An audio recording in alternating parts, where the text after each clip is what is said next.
The Love and Leary podcast is where nursing leadership, innovation, and real talk come together.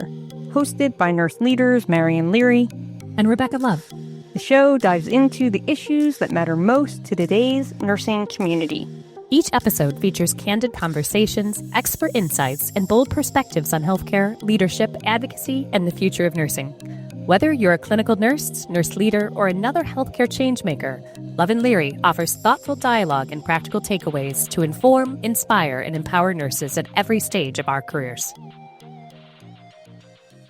All right, Rebecca, we're here at the AONL Nursing Innovation Showcase, and we're talking with some of our nurse innovators and entrepreneurs. Hi, I'm Marguerite Rao with Nurse.org. We are so glad that you're here, Marguerite. So tell us a little bit about why you started your company and what it does. I had this idea in my head like 15 years ago and went into the Google and Apple App Store to find it. It's Nurse Math. It's an app that helps nurse leaders with healthcare finance calculations. So FTEs, hours per patient day. And you get an hour of budget training to run multi-million-dollar departments. And at the time, I could barely balance my checkbook. So I've heard it from so many nurse leaders in just talking to them how they needed this app and how they currently need this app for their nurse leaders. So it's an app that helps you with healthcare finance, and I don't want any nurse leader to feel like they cannot do their job just because of this small aspect of the work that they do. Can I ask, what made you see the problem and decide I'm the one who's going to make this solution happen? I experienced it. I solved it by going back to school, but then I saw all the nurse leaders, from managers to directors to executives, still having the issue. And I said, I just can't. Someone needs to fix this. And if someone doesn't have it in the Apple or Google store yet, I'm going to be the one to do it. Yes. Love that. Love it. Well, you know what, Marguerite? We are so glad you're here. Really great to meet you, and we can't wait to see where you go with this. So thanks for spending some time with us. Thank you for the opportunity, and thank you, AONL. Really appreciate it. All right, with CE Tracker back here and talking to another nurse-led innovator that's shaking things up. Hello, I'm Devin from Cert Tracker.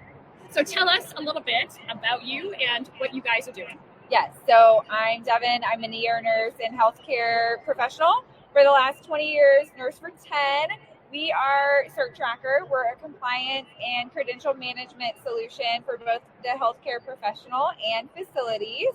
So we do a lot of credential tracking as well as interfacing with facilities and allowing them to keep track of their team, run audit reports, and simplify all of their compliance management. So how has the process been going from clinical nursing to starting a company? Yeah, so quite the challenge. Clinical nursing, I feel like I've done it for a long time. I've got it, right? And becoming an entrepreneur is very different for me. It has had its own challenges, just like nursing does. But I feel like as a nurse, we know to take, everything with a grain of salt. And so I think that's helped me tremendously kind of just take it all one day at a time, figure it out, and just try to conquer everything I can. Love it. Thank you so much. Thank you so much. Enjoy the rest of the conference. Yes, thank you so much. Hey everybody, we are here with Parity and Heidi Moran, who's going to tell us a little bit about what they're doing. Yeah, so Parity is a nurse-founded organization, and what we are is like Moneyball for nurse staffing. So what we do is provide analytics right to the front lines to charge nurses to tell them exactly how many nurses they need based off the volume and acuity of their patients. And then they put in what they actually have, and we can start tracking the difference of what they're staffing versus their target. And then the other key component is that the nurse leaders and finance teams use the analytics and reports out of the system to truly see what's going on with staffing, where do we need to focus, where are you understaffed, where are you overstaffed, so you can truly hit your productivity targets or inform them to be different to really achieve acuity-based staffing. And why did you feel like it was so important for you to take this initiative on? Yes, well, because I don't know if you've been a nurse leader, but it's very difficult sometimes to have conversations with finance to articulate what you need for staffing. And sometimes they're like, you're not hitting your productivity target, you're off, you're on. And what you need is data to really showcase what your staffing needs are, and that's what's missing in healthcare right now. All the information is in the charge nurse heads or their assignment sheets. There's nowhere that really captures the hour-to-hour changes that are happening and the staffing changes that are necessary to support patient care. Well, thank you for sharing your story with us, and good luck at AONL. Thank you so much. All right, so we're here with Caleb, who's going to describe his nurse startup and what he's working on. So at Crimson Medical Solutions, we have an IV line management system. So it's dual-purpose labeler and organizer. It's designed to help keep IV lines straight. So we have a label here that goes on the top of your pumps right underneath the IV line bags. They're color-coded. We have a downstream label here that keeps you easily able to identify the medication when you're down near the patient at the PICC line or a triple lumen. And then you have these organizing clips here that allow you to really easily disconnect IV lines, connect IV lines together, keep everything straight, keep everything organized. Well, love that so very much. How did you guys come up with this idea? Was it born out of a need? So as an ICU nurse, this is definitely a need that I very commonly encountered. When I'm at Crimson Medical, they were trying to solve this problem, and being able to help with the clinical development of being able to find something that worked well with nursing workflows, definitely was nice to be able to help address a need that I had experienced as an ICU nurse. Well, we are super excited about it. Anything that makes our lives and lines easier, we are all behind. So have a great rest of the conference, Kayla. Thank you. Yes, thanks for stopping. Oh, you guys, we're so excited. We are here with Alana at M7 Health, one of the most successful nurse startups that has come out. One of my favorite people. Thank you. And two of my favorite people here. So tell us a little bit about, the start of this entire company. How is it going? And sort of some advice for other nurses who are going to look to you to say, should I start a company or not? Yes. So a little bit about the start of the journey. It starts with me being a nurse on a unit called M7. And I was always just in disbelief at how much time was spent on staffing and scheduling and taking time away from really talented clinicians who could otherwise be doing, more impactful, let's say, activities with patients and with nursing staff. So I started the company by just making a ton of phone calls. So I spoke to nurse managers all over the country about how you are staffing, how you are scheduling, what tools you're using, and basically identified a big gap in the market. I built an MVP with my co-founder, which was an Excel spreadsheet and a bunch of PowerPoints and PDF documents, and got feedback, iterated, and ultimately had enough conviction that there was a there to raise money and bring on a team to actually build the true product instead of this behind the curtain manual process that we were going through. You mentioned building an MVP and testing and iterating. How did you know to do those things?